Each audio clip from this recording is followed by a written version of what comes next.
The Schoolboy Story. By Charles Dickens.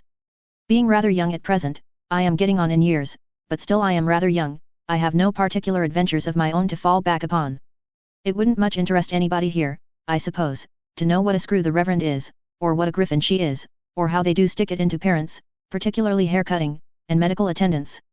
One of our fellows was charged in his half's account 12 and 6pence for 2 pills, tolerably profitable at 6 and 3pence a piece, I should think, and he never took them either, but put them up the sleeve of his jacket. As to the beef, it's shameful. It's not beef. Regular beef isn't veins. You can chew regular beef. Besides which, there's gravy to regular beef, and you never see a drop to ours. Another of our fellows went home ill, and heard the family doctor tell his father that he couldn't account for his complaint unless it was the beer. Of course it was the beer, and well it might be. However, beef and old cheeseman are two different things. So is beer. It was old cheeseman I meant to tell about, not the manner in which our fellows get their constitutions destroyed for the sake of profit. Why, look at the pie crust alone. There's no flakiness in it. It's solid, like damp lead. Then our fellows get nightmares, and are bolstered for calling out and waking other fellows. Who can wonder? Old cheeseman one night walked in his sleep, put his hat on over his nightcap, got hold of a fishing rod and a cricket bat, and went down into the parlour, where they naturally thought from his appearance he was a ghost. Why, he never would have done that if his meals had been wholesome. When we all begin to walk in our sleeps, I suppose they'll be sorry for it. Old cheeseman wasn't second Latin master then, he was a fellow himself. He was first brought there, very small, in a post-chaise, by a woman who was always taking snuff and shaking him, and that was the most he remembered about it. He never went home for the holidays. His accounts, he never learnt any extras, were sent to a bank, and the bank paid them, and he had a brown suit twice a year, and went into boots at 12. They were always too big for him, too. In the midsummer holidays, some of our fellows who lived within walking distance, used to come back and climb the trees outside the playground wall, on purpose to look at old cheeseman reading there by himself. He was always as mild as the tea, and that's pretty mild, I should hope, so when they whistled to him, he looked up and nodded, and when they said, "Hello, old cheeseman, what have you had for dinner?" he said, "Boiled mutton," and when they said, "And it's solitary, old cheeseman," he said, "It is a little dull sometimes," and then they said, "Well, goodbye, old cheeseman," and climbed down again. Of course it was imposing on old cheeseman to give him nothing but boiled mutton through a whole vacation, but that was just like the system. When they didn't give him boiled mutton, they gave him rice pudding, pretending it was a treat. And saved the butcher. So old cheeseman went on. The holidays brought him into other trouble besides the loneliness, because when the fellows began to come back, not wanting to, he was always glad to see them, which was aggravating when they were not at all glad to see him, and so he got his head knocked against walls, and that was the way his nose bled. But he was a favourite in general. Once a subscription was raised for him, and, to keep up his spirits, he was presented before the holidays with 2 white mice, a rabbit, a pigeon, and a beautiful puppy. Old cheeseman cried about it, especially soon afterwards, when they all ate one another. Of course old cheeseman used to be called by the names of all sorts of cheeses, double Gloucesterman, family Cheshireman, Dutchman, North Wiltshireman, and all that. But he never minded it. And I don't mean to say he was old in point of years, because he wasn't, only he was called from the first, old cheeseman. At last, old cheeseman was made second Latin master. He was brought in one morning at the beginning of a new half, and presented to the school in that capacity as Mr. Cheeseman. Then our fellows all agreed that old cheeseman was a spy, and a deserter, who had gone over to the enemy's camp, and sold himself for gold. It was no excuse for him that he had sold himself for very little gold, £2.10 a quarter in his washing, as was reported. It was decided by a parliament which sat about it, that old cheeseman's mercenary motives could alone be taken into account, and that he had coined our blood for drachmas. The parliament took the expression out of the quarrel scene between Brutus and Cassius. When it was settled in this strong way that old cheeseman was a tremendous traitor, who had wormed himself into our fellows' secrets on purpose to get himself into favour by giving up everything he knew, all courageous fellows were invited to come forward and enroll themselves in a society for making a set against him. The president of the society was first boy, named Bob Tarter. His father was in the West Indies, and he owned, himself, that his father was worth millions. He had great power among our fellows, and he wrote a parody, beginning, "Who made believe to be so meek that we could hardly hear him speak, yet turned out an informing sneak? Old cheeseman." And on in that way through more than a dozen verses, which he used to go and sing, every morning, close by the new master's desk. He trained one of the low boys, too, a rosy-cheeked little brass who didn't care what he did, to go up to him with his Latin grammar one morning, and say it's so, nominativus pronominum, old cheeseman, raro exprimatur, was never suspected, nisi distinct iones, of being an informer, Aut emphasis gratia, until he proved one. Ut, for instance, vos damostes, when he sold the boys. Quasi, as though, dicat, he should say, praeterea nemo, I'm a Judas. All this produced a great effect on Old Cheeseman. He had never had much hair, but what he had, began to get thinner and thinner every day. He grew paler and more worn, and sometimes of an evening he was seen sitting at his desk with a precious long snuff to his candle, and his hands before his face, crying. But no member of the society could pity him, even if he felt inclined, because the president said it was Old Cheeseman's conscience. So Old Cheeseman went on, and didn't he lead a miserable life? Of course the Reverend turned up his nose at him, and of course she did, because both of them always do that at all the masters, but he suffered from the fellows most, and he suffered from them constantly. He never told about it, that the society could find out, but he got no credit for that, because the president said it was Old Cheeseman's cowardice. He had only one friend in the world, and that one was almost as powerless as he was, for it was only Jane. Jane was a sort of wardrobe woman to our fellows, and took care of the boxes. She had come at first, I believe, as a kind of apprentice, some of our fellows say from a charity, but I don't know, and after her time was out, had stopped at so much a year. So little a year, perhaps I ought to say, for it is far more likely. However, she had put some pounds in the savings bank, and she was a very nice young woman. She was not quite pretty, but she had a very frank, honest, bright face, and all our fellows were fond of her. She was uncommonly neat and cheerful, and uncommonly comfortable and kind. And if anything was the matter with a fellow's mother, he always went and showed the letter to Jane. Jane was Old Cheeseman's friend. The more the society went against him, the more Jane stood by him. She used to give him a good-humoured look out of her still-room window, sometimes, that seemed to set him up for the day. She used to pass out of the orchard and the kitchen garden, always kept locked, I believe you, through the playground, when she might have gone the other way, only to give a turn of her head, as much as to say keep up your spirits, to Old Cheeseman. His slip of a room was so fresh and orderly that it was well known who looked after it while he was at his desk, and when our fellows saw a smoking hot dumpling on his plate at dinner, they knew with indignation who had sent it up. Under these circumstances, the society resolved, after a quantity of meeting and debating, that Jane should be requested to cut Old Cheeseman dead, and that if she refused, she must be sent to Coventry herself. So a deputation, headed by the president, was appointed to wait on Jane, and inform her of the vote the society had been under the painful necessity of passing. She was very much respected for all her good qualities, and there was a story about her having once waylaid the Reverend in his own study, and got a fellow off from severe punishment, of her own kind comfortable heart. So the deputation didn't much like the job. However, they went up, and the president told Jane all about it. Upon which Jane turned very red, burst into tears, informed the president and the deputation, in a way not at all like her usual way, that they were a parcel of malicious young savages, and turned the whole respected body out of the room. Consequently it was entered in the society's book, kept in astronomical cipher for fear of detection, that all communication with Jane was interdicted, and the president addressed the members on this convincing instance of Old Cheeseman's undermining. But Jane was as true to Old Cheeseman as Old Cheeseman was false to our fellows, in their opinion, at all events, and steadily continued to be his only friend. It was a great exasperation to the society, because Jane was as much a loss to them as she was a gain to him, and being more inveterate against him than ever, they treated him worse than ever. At last, one morning, his desk stood empty, his room was peeped into, and found to be vacant, and a whisper went about among the pale faces of our fellows that Old Cheeseman, unable to bear it any longer, had got up early and drowned himself. The mysterious looks of the other masters after breakfast, and the evident fact that Old Cheeseman was not expected, confirmed the society in this opinion. Some began to discuss whether the president was liable to hanging or only transportation for life, and the president's face showed a great anxiety to know which. However, he said that a jury of his country should find him game, and that in his address he should put it to them to lay their hands upon their hearts and say whether they as Britons approved of informers, and how they thought they would like it themselves.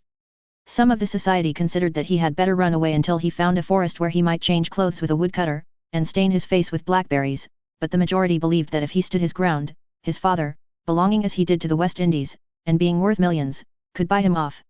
All our fellows' hearts beat fast when the Reverend came in, and made a sort of a Roman, or a field marshal, of himself with the ruler, as he always did before delivering an address. But their fears were nothing to their astonishment when he came out with the story that Old Cheeseman, so long our respected friend and fellow pilgrim in the pleasant plains of knowledge, he called him, oh yes, I dare say. Much of that, was the orphan child of a disinherited young lady who had married against her father's wish, and whose young husband had died, and who had died of sorrow herself, and whose unfortunate baby, Old Cheeseman, had been brought up at the cost of a grandfather who would never consent to see it, baby, boy, or man, which grandfather was now dead, and serve him right, that's my putting in, and which grandfather's large property, there being no will, was now, and all of a sudden and for ever, old Cheeseman's. Our so long respected friend and fellow pilgrim in the pleasant plains of knowledge, the Reverend wound up a lot of bothering quotations by saying, would come among us once more that day fortnight, when he desired to take leave of us himself, in a more particular manner. With these words, he stared severely round at our fellows, and went solemnly out. There was precious consternation among the members of the society, now. Lots of them wanted to resign, and lots more began to try to make out that they had never belonged to it. However, the president stuck up, and said that they must stand or fall together, and that if a breach was made it should be over his body, which was meant to encourage the society, but it didn't. The president further said, he would consider the position in which they stood, and would give them his best opinion and advice in a few days. This was eagerly looked for, as he knew a good deal of the world on account of his father's being in the West Indies. After days and days of hard thinking, and drawing armies all over his slate, the president called our fellows together, and made the matter clear. He said it was plain that when old Cheeseman came on the appointed day, his first revenge would be to impeach the society, and have it flogged all round. After witnessing with joy the torture of his enemies, and gloating over the cries which agony would extort from them, the probability was that he would invite the Reverend, on pretence of conversation, into a private room, say the parlour into which parents were shown, where the two great globes were which were never used, and would there reproach him with the various frauds and oppressions he had endured at his hands. At the close of his observations he would make a signal to a prize fighter concealed in the passage, who would then appear and pitch into the Reverend, till he was left insensible. Old Cheeseman would then make Jane a present of from £5 to £10, and would leave the establishment in fiendish triumph. The president explained that against the parlour part, or the Jane part, of these arrangements he had nothing to say, but, on the part of the society, he counselled deadly resistance. With this view he recommended that all available desks should be filled with stones, and that the first word of the complaint should be the signal to every fellow to let fly at old Cheeseman.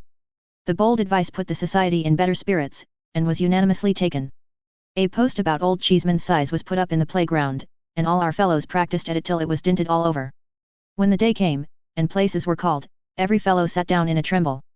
There had been much discussing and disputing as to how old Cheeseman would come, but it was the general opinion that he would appear in a sort of triumphal car drawn by 4 horses, with 2 livery servants in front, and the prize fighter in disguise up behind. So, all our fellows sat listening for the sound of wheels. But no wheels were heard, for old Cheeseman walked after all, and came into the school without any preparation. Pretty much as he used to be, only dressed in black. "Gentlemen," said the Reverend, presenting him, "our so long respected friend and fellow pilgrim in the pleasant plains of knowledge, is desirous to offer a word or two. Attention, gentlemen, one and all." Every fellow stole his hand into his desk and looked at the president. The president was all ready, and taking aim at old Cheeseman with his eyes. What did old Cheeseman then, but walk up to his old desk, look round him with a queer smile as if there was a tear in his eye, and begin in a quavering, mild voice, "My dear companions and old friends." Every fellow's hand came out of his desk, and the president suddenly began to cry. "My dear companions and old friends," said old Cheeseman, "you have heard of my good fortune. I have passed so many years under this roof, my entire life so far, I may say, that I hope you have been glad to hear of it for my sake. I could never enjoy it without exchanging congratulations with you. If we have ever misunderstood one another at all, pray, my dear boys, let us forgive and forget. I have a great tenderness for you, and I am sure you return it. I want in the fullness of a grateful heart to shake hands with you every one. I have come back to do it, if you please, my dear boys." Since the president had begun to cry, several other fellows had broken out here and there, but now, when old Cheeseman began with him as first boy, laid his left hand affectionately on his shoulder and gave him his right, and when the president said, "Indeed, I don't deserve it, sir, upon my honor I don't," there was sobbing and crying all over the school. Every other fellow said he didn't deserve it, much in the same way, but old Cheeseman, not minding that a bit, went cheerfully round to every boy, and wound up with every master, finishing off the Reverend last. Then a snivelling little chap in a corner, who was always under some punishment or other, set up a shrill cry of success to old Cheeseman. "Hooray!" The Reverend glared upon him, and said, "Mr. Cheeseman, sir." But, old Cheeseman protesting that he liked his old name a great deal better than his new one, all our fellows took up the cry, and, for I don't know how many minutes, there was such a thundering of feet and hands, and such a roaring of old Cheeseman, as never was heard. After that, there was a spread in the dining room of the most magnificent kind. Fowls, tongues, preserves, fruits, confectionaries, jellies, neguses, barley sugar temples, trifles, crackers, eat all you can and pocket what you like, all at old Cheeseman's expense.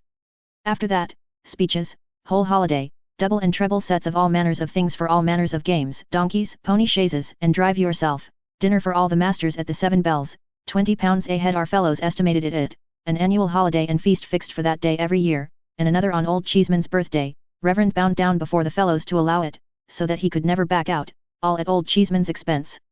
And didn't our fellows go down in a body and cheer outside the 7 Bells? Oh no. But there's something else besides. Don't look at the next storyteller, for there's more yet. Next day, it was resolved that the society should make it up with Jane, and then be dissolved. What do you think of Jane being gone, though?